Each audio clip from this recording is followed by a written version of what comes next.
कहीं ना कहीं सोने के इतर अब चांदी की बात हो रही है।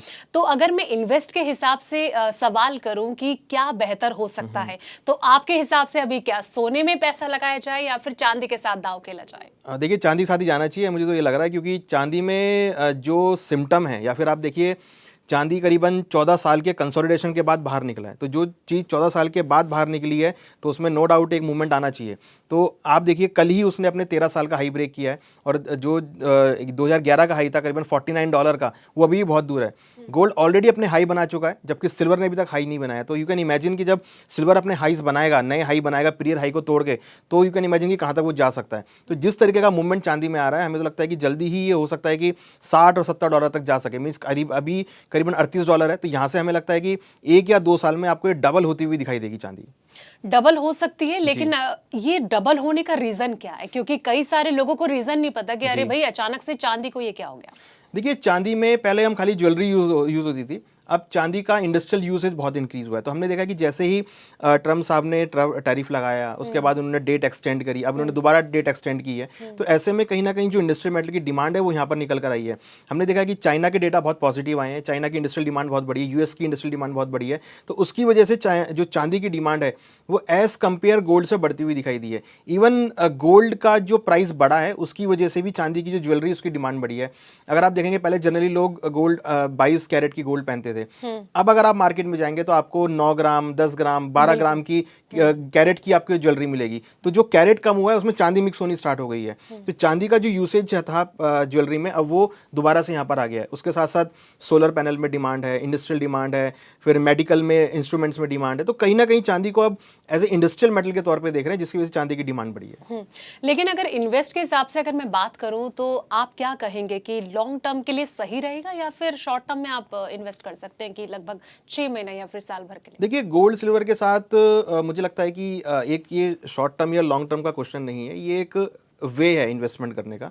कि अगर किसी को एक्चुअली इन्वेस्टमेंट करना है तो दैट इज़ अ प्रोडक्ट जहाँ पर आप एक स्टैगर्ड वे में या एक एसआईपी के वे में इन्वेस्टमेंट कर सकते हैं। मीन्स कि अगर किसी को गोल्ड या सिल्वर लेना है तो एक साथ पैसा ना डाले, वो हर महीने कुछ कुछ ग्राम करके ऐड करना चालू करे, जिससे कि जैसे मैं किसी को गोल्ड लेना है तो वो 5-5 ग्राम या 10-10 ग्राम करके हर महीने ऐड कर सकता है। किसी को चांदी लेनी है तो वो आधा किलो लेकर या 1 किलो के से स्टार्ट कर सकता है, धीरे धीरे एक्यूमुलेट करना स्टार्ट करे। तो ये एक जर्नी है। मीन्स अगर आप देखेंगे तो गोल्ड सिल्वर को हम कभी शॉर्ट टर्म नहीं बोलते, हम बोलते हैं मुझे लॉन्ग टर्म आप रखिए। शॉर्ट टर्म में आपको मिल जाए benefit, that is another thing. But हाँ, अगर आप लॉन्ग टर्म रखेंगे तो आपको इसमें बहुत फायदे मिलेंगे, और इसके जो रिटर्न है वो हमने हमेशा ही देखे हैं कि 12-13% कंपाउंडिंग रिटर्न इसने दिया है। तो मुझे लगता है कि अगर आप लॉन्ग टर्म वे बना के चलेंगे और एक स्टैगर्ड वे में एक प्रोसेस बना के चलेंगे तो एक अच्छी एक्यूमुलेशन मतलब चांदी की बात है। चांदी की। ओके। तो अगर कहीं ना कहीं जैसे रेट तो इसका बिल्कुल आसमान छूते जा रहा है, आग निकल रही है इनके रेट से, लेकिन आम ग्राहक जो होते हैं, जो हम जैसे आम लोग हैं, उनके लिए तो बड़ा मुश्किल है ना। कि मतलब पहले सोचा जाता था चलो सोना खरीद के घर में स्टोर करके रख लो, चांदी खरीद दो कि भाई शादी ब्याह में काम आएगा, या मतलब पुराने लोगों की सोच देखो ये रही है। लेकिन आज के वक्त में तो कोई फंक्शन आ रहा है, कोई फेस्टिवल आ रहा है, भाई शादी हो रही है घर में, तो तब सोचना पड़ता है कैसे लें। तो क्या लग रहा है कि रेट अभी डाउन जाने की उम्मीद है? हालांकि पहले भी हमारी बात हुई थी तो आपने तो नकार दिया था कि लगता तो नहीं है। देखिए, अभी भी वही है कि लगता तो नहीं है, क्योंकि देखिए ये एक ऐसा प्रोडक्ट है जब भी थोड़ी बहुत गिरावट आती है तो लोग आगे बढ़कर इसको खरीदारी करते हैं। और इस प्रोडक्ट के साथ सबसे बड़ी खूबसूरती क्या है कि जब इसके भाव बढ़ते हैं तो लोग और एग्रेसिव हो जाते हैं, ये और ऊपर जाएगा। तो कहीं ना कहीं क्योंकि इसका देखिए सप्लाई बहुत कम है एज कम्पेयर, डिमांड बहुत हाई है, तो लोग इसको इन्वेस्टमेंट भी तौर पर भी रखते हैं, लोग इसको एज ए फ्यूचर के लिए भी होल्ड करके रखते हैं, लंबी अवधि के लिए भी लोग इसको ETF के थ्रू भी लेते हैं। तो डिमांड जो है वो काफ़ी तरीके से आ रही है, इंडस्ट्रियल डिमांड भी है, इन्वेस्टमेंट डिमांड भी है, यूसेज डिमांड भी है, इवन गिफ्टिंग के अंदर भी डिमांड है। तो मुझे लगता है कि इसमें लॉन्ग टर्म व्यू आपको बनाना चाहिए, और लंबी अवधि के लिए अगर आप स्टैगर्ड वे में जाते हैं धीरे धीरे करके, तो मुझे लगता है कि एक अच्छा पोर्टफोलियो क्रिएशन इसमें हो सकता है। मतलब आप ये कह रहे हो कि लॉन्ग टर्म के लिए अगर आप सोच रहे हो तो ही बेटर है। क्योंकि कई लोगों का ये भी मानना होता है कि थोड़ा शॉर्ट टर्म के लिए सोचा जाए इसको लेकर। देखिए, शॉर्ट टर्म में हमने इसमें एक बड़ी बड़ी गिरावट भी देखी है। जब कोविड आया था मुझे ध्यान है कि 58,000 से सीधा 33,000 भी आ गया था ये, और उसके बाद बीच में भी काफी बड़े डिप्स लिए हैं। तो जो गिरावट आती है ना, मैं तो बोलता हूँ अगर गोल्ड सिल्वर में आपको गिरावट मिल रही है तो वो एक बाइंग अपॉर्चुनिटी है। तो अगर कोई गिरावट आती है, डिप आती है, तो वहां पर आप खरीदारी का ट्रेड बना सकते हैं। मतलब आप ये कह सकते हैं कि इन्वेस्टर के लिए तो कहीं ना कहीं चांदी चांदी है, कि अगर वो सोच रहे हैं कि इन्वेस्ट किया जाए तो उनके लिए बेहतर है। अच्छा, इन्वेस्ट के जरिए जैसे कि हम बात कर रहे थे लास्ट टाइम भी, तो क्या बेहतर हो सकता है कि अगर चांदी में ही वो सोच रहे हैं? आज मैं चांदी की बात देखिए इसलिए कर रही हूँ क्योंकि चांदी इस वक्त ना बहुत, मुझे लगता है सोने को भी पीछे कर रहा है, और चांदी की चर्चा पिछले लगभग 1-2 हफ्ते से लगातार हो रही है। तो इसीलिए मैं जानना चाहूंगी कि चांदी में अगर इन्वेस्ट करने की सोच है तो क्या क्या स्कीम उसके लिए बेस्ट रह सकती है? देखिए, एक तो फिजिकल ट्रेडिशनल पे तो है ही, आपको अगर चांदी लेना है फिजिकल में तो आप चांदी फिजिकल में ले सकते हैं।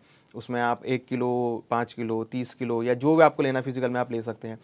ज्वेलरी भी ले सकते हैं, मगर ज्वेलरी इज थोड़ा ऑड फैशन है, कंडीशन भी चीजें हो तो आप फिजिकल ले सकते हैं। सेकंड, आप गोल्ड ईटीएफ में, सिल्वर ईटीएफ में डाल सकते हैं। सिल्वर की ईटीएफ मार्केट में अवेलेबल है। आपको पहले जैसे गोल्ड ईटीएफ था वैसे सिल्वर ईटीएफ भी है। आप उसमें अपनी क्वांटिटी बना के हर महीने 5-5, 6-6 करके ऐसे करके एक्यूमुलेट कर सकते हैं, जिसको आप इजीली अपने डीमैट अकाउंट में रख सकते हैं और कभी भी आप उसको चाहे बेच सकते हो एज ए शेयर्स, तो वो एक बहुत अच्छा ऑप्शन है। उसके बाद अगर ट्रेडिंग का मन है तो MCX के अंदर या कॉमेक्स के अंदर या इंटरनेशनल मार्केट के अंदर फ्यूचर्स अवेलेबल हैं। उस फ्यूचर्स में आप ट्रेडिंग कर सकते हैं, ऑप्शन ट्रेडिंग कर सकते हैं, डेरिवेटिव ट्रेडिंग कर सकते हैं। तो ये 3 ऑप्शन है जहां पर आप इन्वेस्टमेंट कर सकते हैं।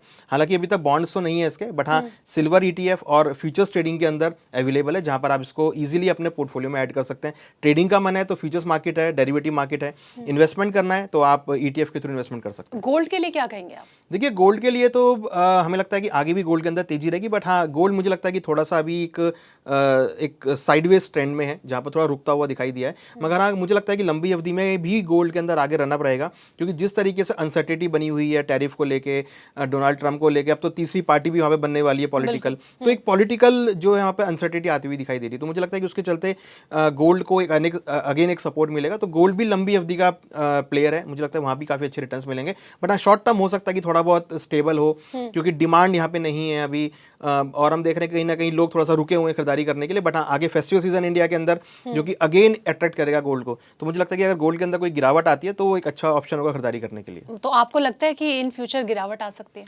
देखिए, गिरावट अगर मैं कह रहा हूं तो मुझे लगता है कि मुश्किल से मुश्किल अगर आई गिरावट तो 10-15% के आसपास गिरावट आ सकती है। मीन्स अगर हम रेट वाइज देखें तो आई कैन से दैट कि हाँ प्राइस हो सकता है कि 92,000 या 90,000 के आसपास तक आएंगे। अगर वो रेट आते हैं तो बहुत अच्छे लेवल होंगे खरीदारी करने के लिए।